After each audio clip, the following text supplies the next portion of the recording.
posé sur les mutations contemporaines du droit public. Est-ce que vous pouvez nous faire le résumé de ce que vous avez dit? Écoutez, j'ai traité des mutations constitutionnelles en cours en ce moment. Et ce que je constate, je suis parvenu à deux constats. Des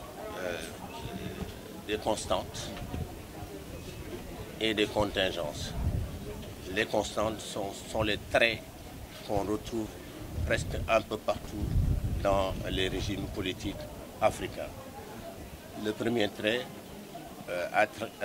c'est la généralisation du droit constitutionnel classique, c'est-à-dire l'adhésion au constitutionnalisme démocratique et libéral.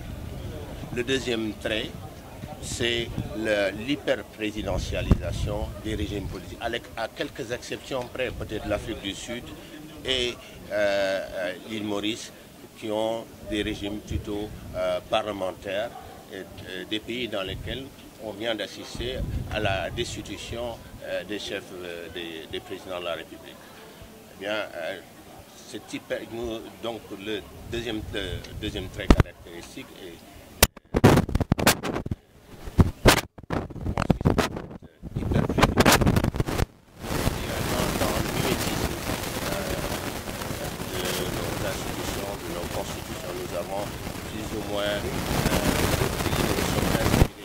des institutions des pays colonisateurs, la France et la Grande-Bretagne.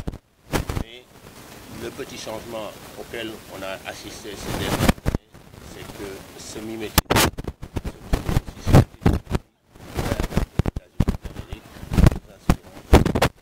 système américain en instituant les régimes présidentiels.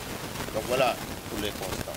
Alors, à côté de ces constantes, il y a des contingences, c'est-à-dire des caractéristiques qui changent, des changements qui interviennent souvent un peu dans nos constitutions en Afrique. Ces changements qui peuvent être tantôt positifs, tantôt négatifs. C'est ce que j'appelle les mutations opportunes et les mutations inopportunes. Les mutations opportunes qui nous a été donné d'assister, c'est l'importance du droit électoral, de la surveillance électorale, qui est devenue un objet du droit constitutionnel, l'importance de la décentralisation, qui est devenue également un objet du droit constitutionnel, le droit de l'environnement, qui est devenu aussi un objet du droit constitutionnel, mais également l'internationalisation du droit constitutionnel.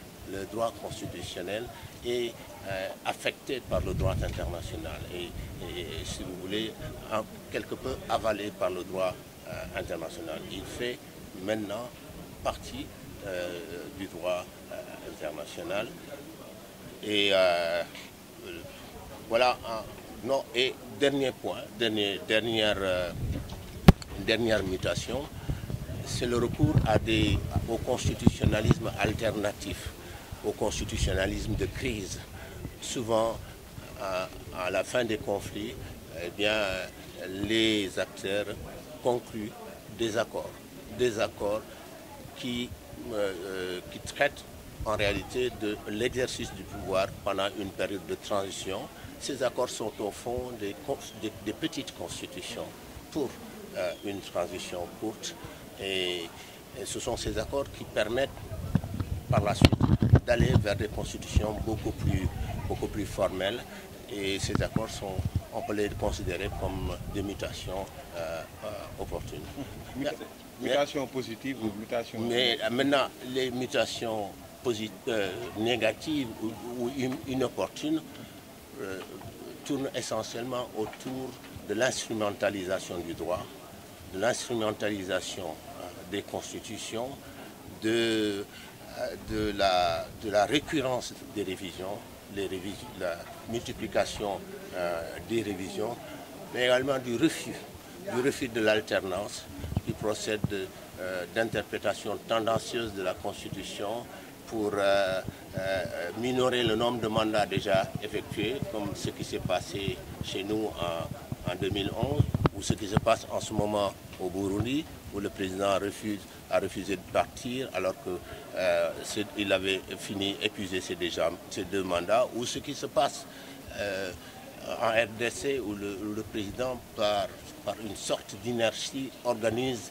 l'impossibilité d'organiser les élections, alors rend l'organisation d'élections présidentielles impossible. Ces différentes formes de refus de l'alternance sont quelque chose qu'on constate et qui est extrêmement négatif sur notre continent. Mutation positive, mutation négative, dans quelle catégorie se situe la loi sur le parrainage? Alors, la loi sur le parrainage, sur le principe de la rationalisation des candidatures, tout le monde, à mon avis, est d'accord sur la rationalisation des candidatures aux élections présidentielles. Et je crois qu'il ne faut pas évoquer cette rationalisation des candidatures en référence à ce qui s'est passé au mois de juillet aux élections législatives. Parce que c'est 2 types d'élections différentes. Il y a toujours beaucoup moins de candidats aux élections présidentielles qu'aux élections législatives. On ne peut pas faire de comparaison. Donc, oui, il faut rationaliser les candidatures, mais comment les rationaliser? Là se situe le problème. Nous avons, en tout cas nous de la société civile, fait une médiation pour demander au président de la République de surseoir à faire voter la loi sur le parrainage. Malheureusement, il a montré une volonté d'ouverture, mais pas sur cette question-là de faire reculer. Or, cette question-là a été fondamentale, parce que si vous ne faites pas, vous n'acceptez pas un report du vote de la loi, eh bien, on ne peut pas réellement organiser une concertation sérieuse et faire des propositions alternatives. Parce que nous voulions, à l'occasion de ce retrait, de ce report, à la faveur de ce report, faire des propositions alternatives. Malheureusement, ce report n'a pas été accepté et nous n'avons donc pas pu faire de propositions alternatives. Alors, la loi a été votée sans débat. Là, vraiment, ce n'est pas acceptable. Pour tout vous dire, ce n'est pas acceptable. On ne peut pas, dans une Assemblée nationale qui est le lieu par excellence où doit s'exprimer les opinions, où doit se dérouler le débat démocratique, dire le jour de l'adoption de la loi, eh bien, on propose que la loi soit votée sans débat. Ça ne grandit pas notre démocratie, parce que nous avons une démocratie quand même déjà importante. Nous avons un standing à préserver en Afrique. Le Sénégal est jusqu'ici regardé comme une vitrine de la démocratie. Ce n'est pas le moment de remettre en cause cet avantage. Maintenant, la loi a été votée. Quelle modalité d'application? Que proposez-vous concernant les modalités d'application de cette loi? Ça va faire l'objet de discussions. Parce qu'il y a déjà une modalité très importante. C'est que la loi constitutionnelle elle-même définit le pourcentage de nombre de signatures exigées. Déjà dans la loi constitutionnelle, j'aurais souhaité qu'on n'indique pas dans la loi constitutionnelle que les candidats doivent obtenir 0,8 ou 1% de signatures. Des signatures représentant 0,8 ou 1% des inscrits. J'aurais souhaité qu'on n'en arrive pas jusqu'à cette précision et qu'on laisse la discussion ultérieure le pourcentage. Maintenant que la...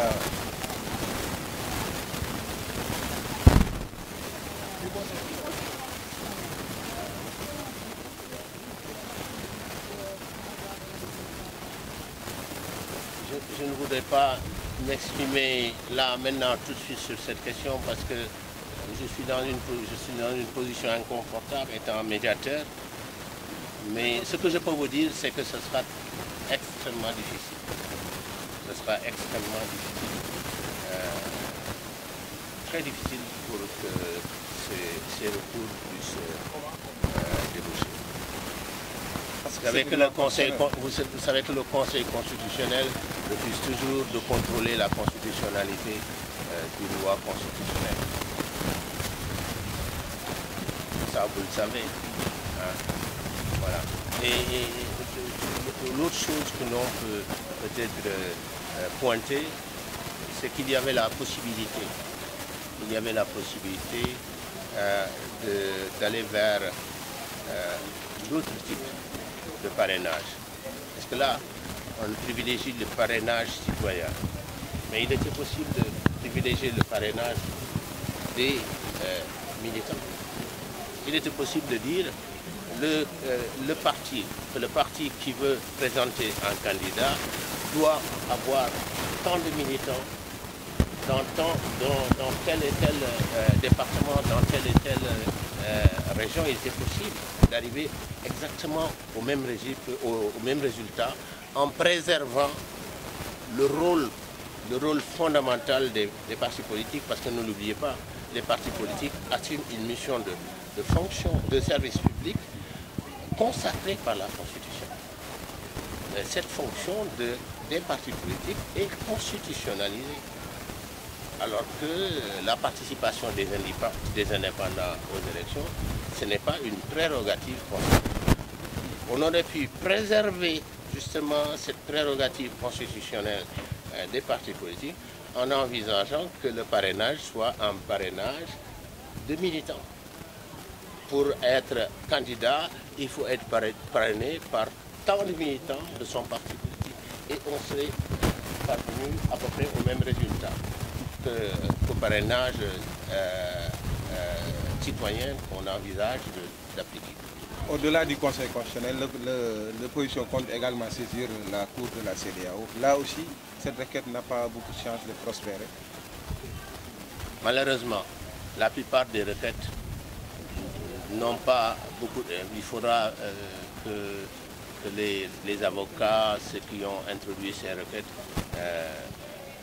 aient beaucoup de chance pour que ces requêtes-là aboutissent, ces requêtes-là soient considérées comme recevables.